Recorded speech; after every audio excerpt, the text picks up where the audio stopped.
Society of St. Vincent de Paul in Singapore today was started in 1961 by the late Dr. Yi Peng Liang. My father was motivated by the major incidents during the Japanese occupation that led him to believe very strongly that his life belonged to God. Father Paul read something on the St. Vincent de Paul Society that had started in France. He was quite interested because there were many poor in Singapore. And so he showed it to my father. My father felt that this was what God called him to do. And he knew that Yi Peng Liang also would be very good together doing this. Those days, they went around begging, like for example, Meng Chu is like, he's always tolong lah, you know.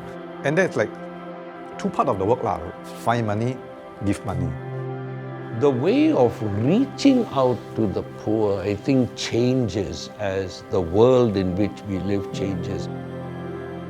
Sometimes the mom will tell you, oh, I just gave condensed milk and water to my baby to drink because I've got no money for milk powder.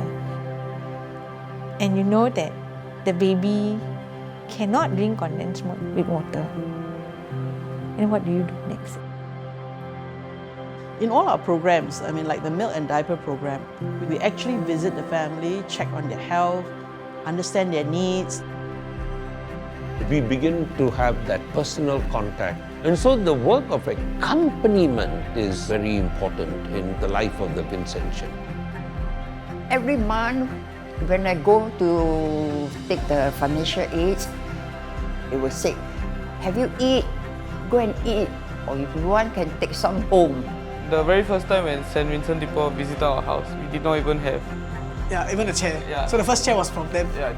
The main importance that they actually showed us was our education. They said this education breaks poverty, and we're sticking to that until today. Because they work with all races and all religions, I don't see any barriers.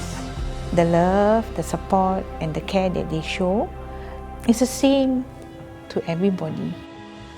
Vincentians are called to serve in hope, and we've been called to be a beacon for others and help them realize the own light that they have within themselves. By taking 1 hour out of your week just to do a home visit, it's very meaningful, and you also get to brighten someone's day, and that moment is priceless. When you go and love and serve the poor, it's not a one-way benefit. The poor will come to the realization of the goodness of God. He come to our house.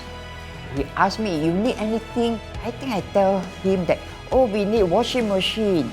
And he really buy a washing machine and send it to our house. Oh, I'm very, very grateful. I'm very grateful. We don't only serve the poor, we serve Christ in the poor. Because we see in the suffering poor, the suffering Christ. And the suffering poor see in us as the hopeful Christ. So by sharing God's love with the poor, we are actually evangelizing to the poor and bearing witness to it. All you have to say is, yes, let me try, and then let God do the rest.